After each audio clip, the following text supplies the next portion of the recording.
What's up, everyone? Welcome to This Day in Philly Sports History for January 3rd, 2025. I'm your host, Jim Montgomery. Welcome to a feel-good Friday. We made it through the little short sprint here, post-holiday, heading into the weekend. Let's enjoy it. Back to the grind, the full grind on Monday. But we made it. We made it. Some quick housekeeping notes before we get into today's episode. Completely forgot to go over Wednesday's question of the day yesterday. On New Year's Day, I asked you, which Philadelphia star has the most pressure on him in 2025? Surprisingly, maybe not surprisingly, I guess, 44% of you said Bryce Harper has the most pressure. And with the way the Mets got better, the Braves will be better. I don't necessarily think that's a bad choice either. But thank you, as always, for participating in the question of the day.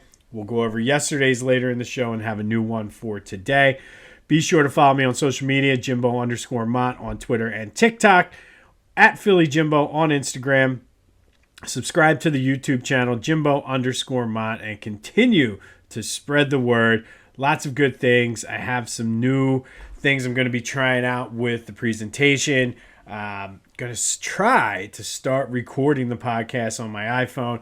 This video on my laptop is just terrible.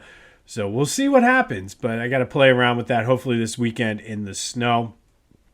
But Sixers lost yesterday badly out in Golden State, 139-105. They played zero defense. Steph Curry absolutely lit them up. They didn't really have much energy. Obviously, I did not stay up to watch the game, but just watching replays, they looked lethargic throughout the entire game. And you have this. This is why I hate the West Coast. These West Coast trips, especially over the holiday, because this is the one both the Flyers and the Sixers are out west due to Disney on Ice. But they just zero energy. Joe played well, 28-14. Tried to will them back into it, but nobody else really did much. Yabusele did okay. I really like that pickup for him. But they're off today. They're back on the East Coast tomorrow in Brooklyn before returning home for a 3-game homestand. However, that does lead us into today's forgiveness. As I mentioned, instead of New Year's resolutions, throughout the month of January, we're going to be forgiving folks in Philly sports history, whether or not they are our players, coaches, opponents, general managers, even some owners are in there. And today, we're going to forgive Joel Embiid. And look, here's the situation with Joe. He is who he is. He is an extremely talented big man. Probably the most talented big man in NBA history. And if he's not the best, he's got to be top 3 as far as athleticism, talent, and just what he can do in that big frame. However, with being a big man, we've seen it throughout history. Injuries tend to catch up with them eventually.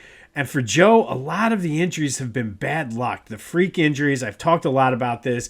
The elbows to the face, not knowing how to fall early. I think a lot of people forget that prior to coming over to play at Kansas, he'd only been playing basketball for a year or two. Like, very, very raw talent. So he had to learn all that stuff as he was growing, as he was kind of filling out his body. So that played a role early in his career as well. We know he missed the 2 seasons. And it's also not his fault that the team made the decisions that they did around him. Yes, Sam Hinkie hit on the Joel Embiid pick. But for all the trust the process and tanking and everything, he missed on a lot of those picks too. And then you throw in Ben Simmons completely hiding on the court in the big moments in the playoffs. Markelle Fultz forgetting completely how to shoot. The horrible Al Horford experience, not trading away, but I guess it was a sign and trade. So trading away Jimmy Butler, who probably had the best rapport of anybody with Joe, that's not his fault. And I know he kind of, in the playoffs, sometimes doesn't come up big, but he's had nobody around him, really, until Tyrese Maxey last year. And it's just, that's not on him. It is not on him. It goes back to even with Allen Iverson. They claimed the people couldn't play with Iverson, and I've heard them say that about Joe. But you got to find the right pieces, and really, like Ben Simmons, the red flags were there.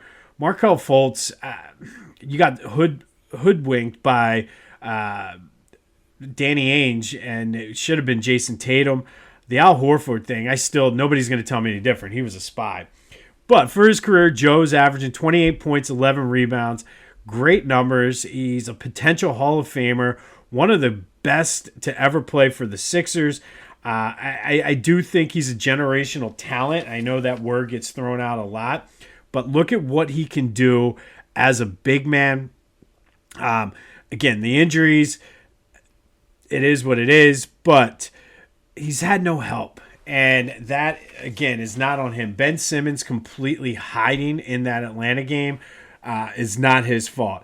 Kawhi Leonard getting 4 bounces before the ball goes in against Toronto that year, that is not Joe's fault. I mean, the defense was there. It was just a hell of a shot by a hell of a player.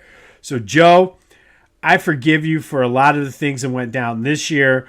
I apologize for the team the general manager, the front office, not putting the right people around you and kind of wasting some of your talent.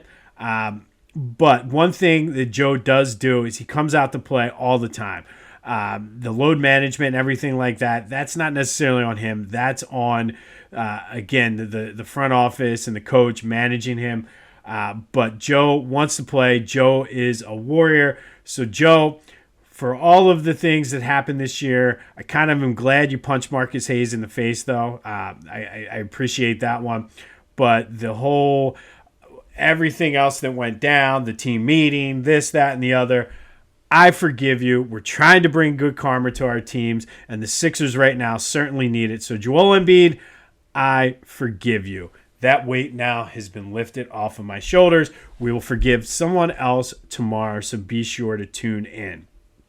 All right, speaking of the West Coast, Flyers out in Vegas last night, lost 5-2. They gave up 3 goals in the third period. There goes the Little League period for the Flyers again. But Vegas is a good team. Vegas, it's a good measuring stick for the Flyers, and it kind of serves as a reminder that despite the excitement and all of the goodwill and good feelings toward the future of the Flyers, they're still rebuilding. So it's a good measuring stick, but you got to clean up that Little League inning, giving up 3 goals in a period. They seem to do that all the time, and that's really what's doomed them. They could be firmly in a playoff spot right now, but they're still on the fringe. They are off until Saturday. But these West Coast trips, I absolutely hate West Coast sports, especially on the East Coast. And I know people on the West Coast, they say they love it because the games are over by 8 o'clock and you can go to bed early. Be sure to check out my boys at the Clashing Conferences podcast, available wherever you get your podcasts, as well as on YouTube, doing great things with their Sports Fan Network. New NFC East podcast is out, so go check that out. And then go to Philly Goat. Still have some Christmas money to spend. Buy those bird wings as we gear up for the Eagles playoff run. Those things are phenomenal. They're comfortable. And then use the promo code Jim Montgomery to take 10% off your order. That's phillygoat.com. Promo code Jim Montgomery to take 10% off of your order. All right, let's recap yesterday's question of the day, because that seemed to have been the big story around Philadelphia yesterday. I asked you, did Nick Sirianni make the right decision not playing Saquon Barkley this weekend and letting him go after the record? Much closer than I anticipated. 52% of you said it was the right decision, and I agree 100% with that. And look, Philly fans, I need you to listen to me. What are we doing here? Because, again, this record, if it was not in play, no questions asked, the starters would not play.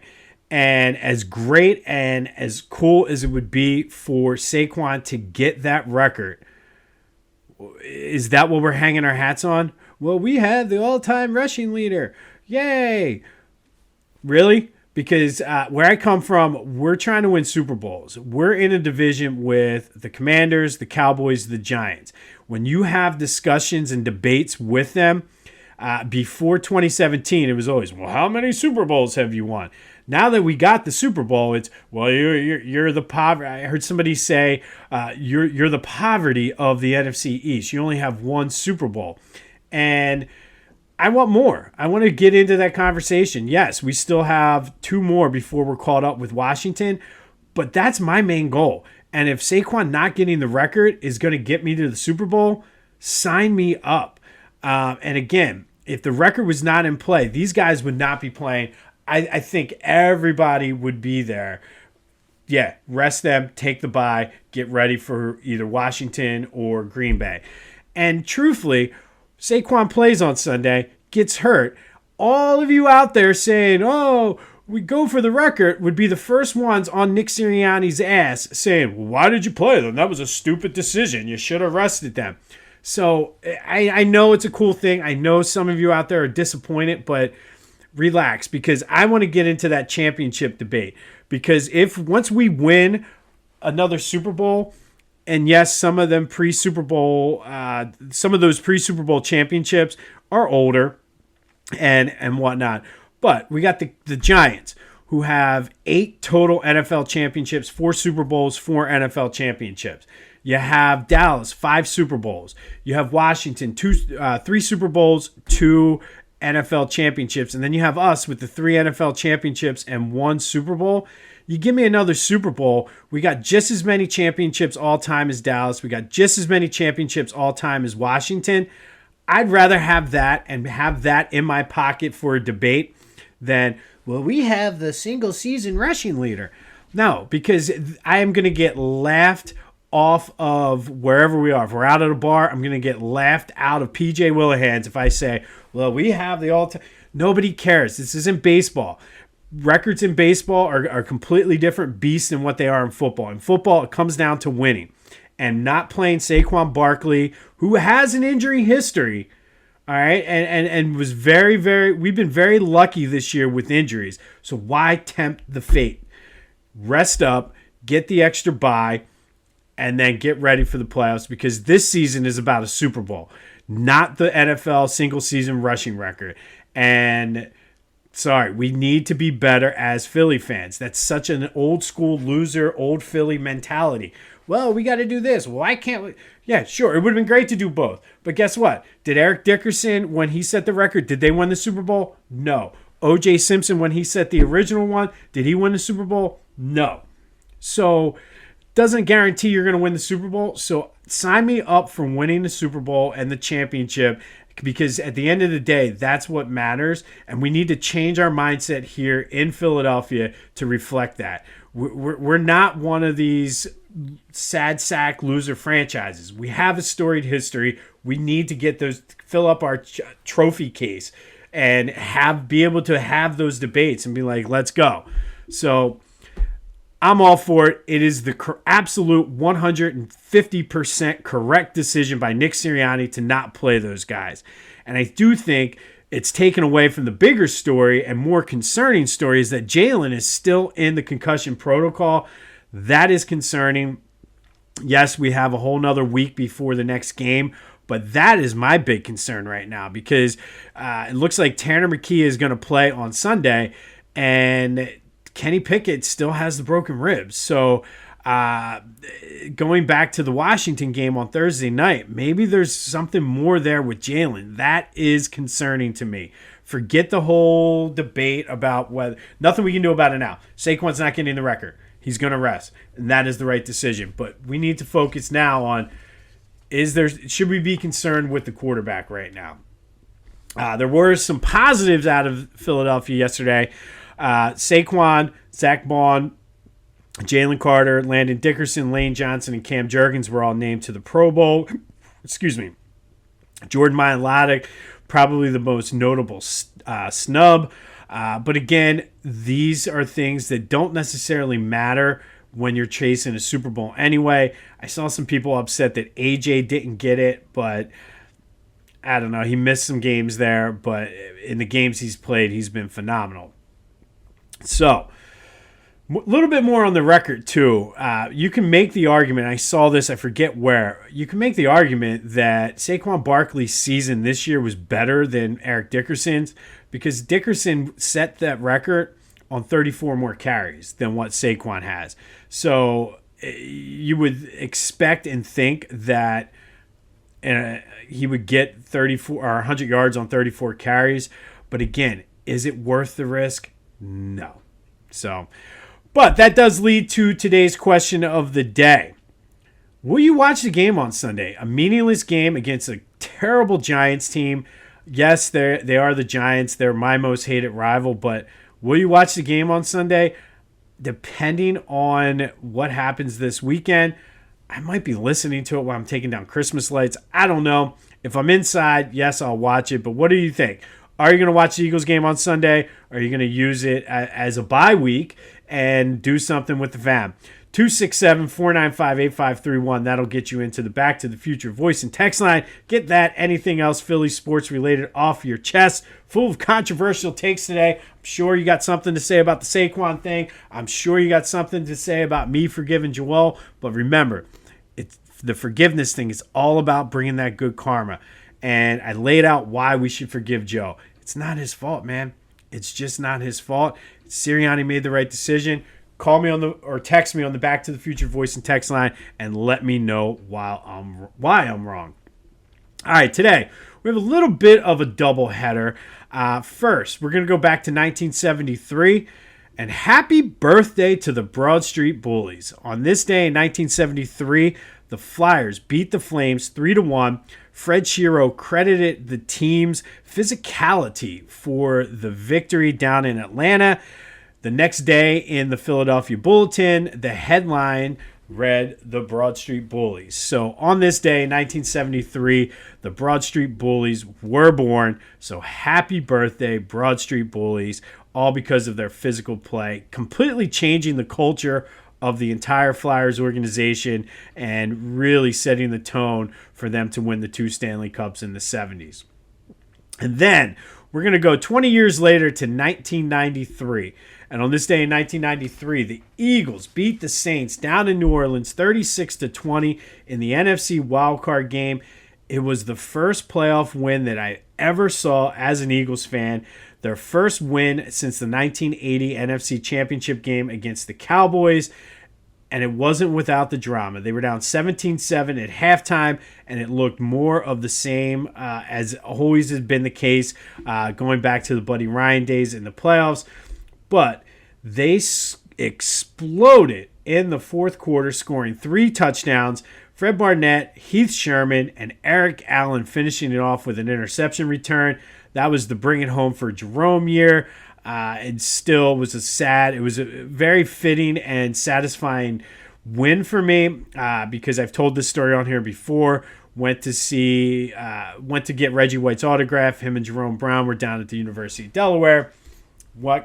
Got Reggie's autograph, went past the stage, stopped to talk to Jerome, and he was excited about this season, having Randall back and the way the defense was going to play. Unfortunately, he had passed away earlier that season. This also was Reggie White's only playoff win as the Eagle, and to me, one of my all-time favorite things that are burned into my memory is when Reggie White tackled Bobby Hebert.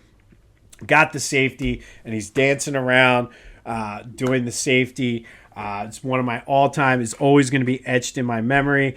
And unfortunately, it was the only time he won a playoff game in Philadelphia. Little side note on this game, it would have been a big story, the fact that the Eagles came back and beat the Saints after being down 10 at halftime. I believe they were actually down heading into the fourth quarter as well.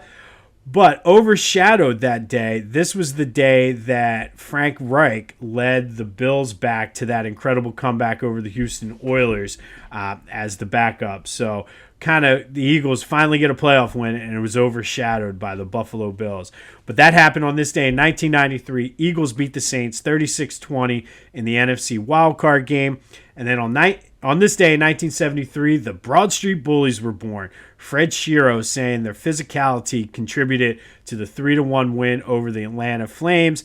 and that set the ball in motion for the Philadelphia Bulletin to dub them the Broad Street Bullies. Be sure to let me know if you're watching the Eagles game on Sunday. Are you going to get stuff done around the house, run some errands, all that other good stuff? Give me your thoughts on the Saquon thing. Give me your thoughts on the Joel thing. I'm forgiving him. I'm telling you, some of these are going to be controversial because there's some guys in here that you're going to be pissed off about. But Joel, I forgive you. I feel better that weight has been lifted off of my shoulder. But let me know your thoughts on that. We'll have more on Jalen and the concussion protocol as the news comes out. But we got a stress-free weekend of football coming up. And heading into what's likely to be a high-stressed, high-pressure playoff run, I will take it. This has been This Day in Philly Sports History for January 3rd, 2025. My name is Jim Montgomery. Have yourselves a feel-good Friday. And until next time, I'll see you when I see you.